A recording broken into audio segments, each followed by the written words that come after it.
Bienvenue à Job Trotter. Si je vous dis travailler avec les animaux, il y a des chances que vous pensiez immédiatement au métier de vétérinaire. Et pourtant, il y a bien d'autres façons de côtoyer le monde animal, comme vont vous le prouver nos invités d'aujourd'hui, qui sont tous des dresseurs ou du moins des entraîneurs d'animaux.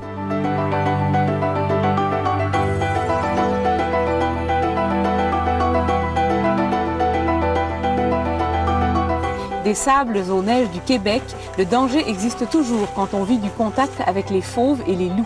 Jacinthe Bouchard travaille au parc Safari et elle est psychologue pour animaux. Son métier, elle l'a presque inventé. Elle s'occupe de toutes les espèces sauvages du zoo afin de s'assurer que les animaux sont heureux et alertes malgré leur captivité. Oui! Yeux dans les yeux avec un lion, unique au monde. Hein? Pas de grillage. Jamais on peut voir un lion d'aussi proche.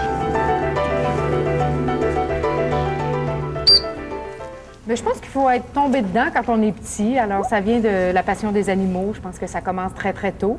Moi, j'ai débuté avec les chiens. J'ai commencé par être maître chien, faire mes études là-dedans. Et puis, après ça, je me suis intéressée tout particulièrement à la psychologie des animaux. Donc, les principes de conditionnement, comment les animaux apprennent, comment les animaux pensent, comment ça fonctionne. Et puis là, ça m'a dirigée vers l'entraînement spécialisé d'animaux exotiques. Et puis, tout petit, avec le ruisseau, je me suis perfectionnée dans ce domaine-là et je me suis retrouvée à travailler avec des grandes fauves et girafes, éléphants et tout ça. Alors, le but étant de stimuler les instincts de prédation et non pas les nourrir. On va essayer de voir qu'est-ce que ça donne.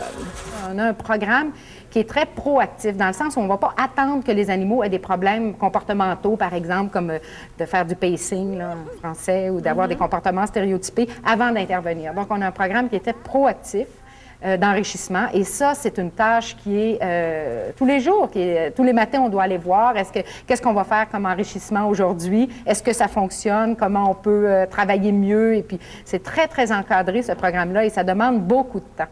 Beaucoup de travail. Alors, juste ça, c'est bien. Ensuite, monter tout le programme d'entraînement, qui est plus un programme, c'est pas du tout de l'entraînement cirque, c'est des entraînements qui sont beaucoup plus à titre biomédical, donc être en mesure d'entraîner l'animal à se laisser toucher, à se laisser manipuler pour que les vétérinaires puissent faire leur travail en limitant le stress. Parce que, bon, pour un animal sauvage, là, se faire donner un vaccin